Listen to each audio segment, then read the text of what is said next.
नमस्ते मित्रांनो, राशी विश्व या चॅनलवरती आपले स्वागत. मित्रांनो, कोणतेही रत्न धारण करण्यापूर्वी कुंडलीतील ग्रहांची स्थिती पाहावी.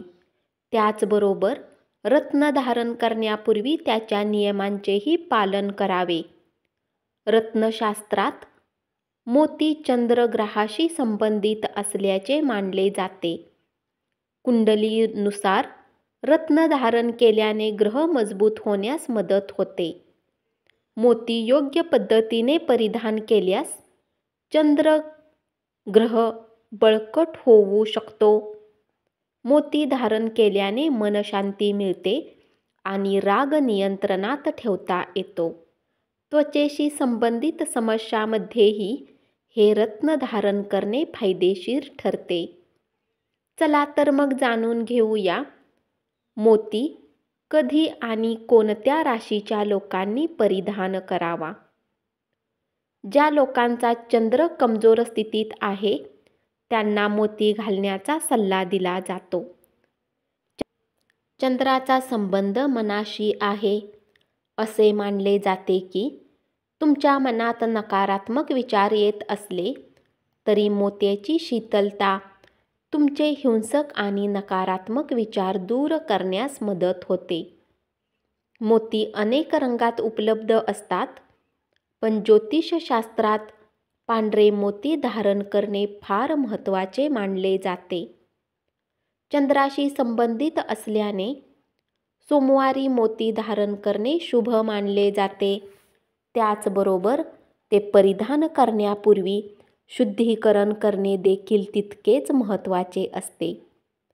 मोती रत्न चांदीच्या धातूत घालून परिधान करावे. अशा परिस्थितीत मोती धारण करण्याची एक विशेष पद्धत आहे.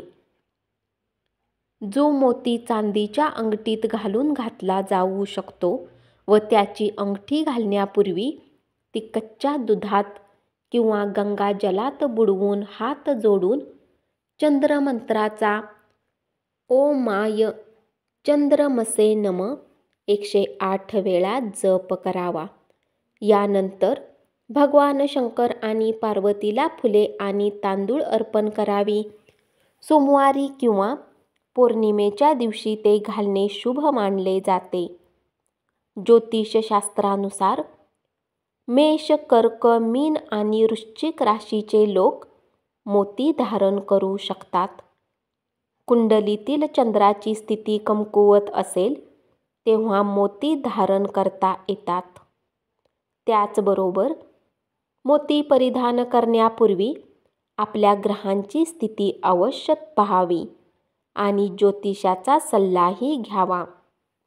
मेष राशीचे लोक मोत्यांची अंगठी घालू शकतात. कर्क राशीचा स्वामी चंद्र आहे, त्यामुळे कर्क राशीच्या लोकांसाठी मोती धारण करणे शुभ मानले जाते.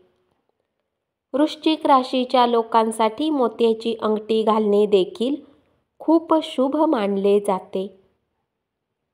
चंद्राला जलतत्वाशी संबंधित असल्याचे म्हटले जाते, म्हणून मीन राशीच्या लोकांसाठी देखील मोती प्रभावी असतो. धन्यवाद. अशीच माहिती ऐकत रहा आणि चॅनलला जरूर सबस्क्राईब करा.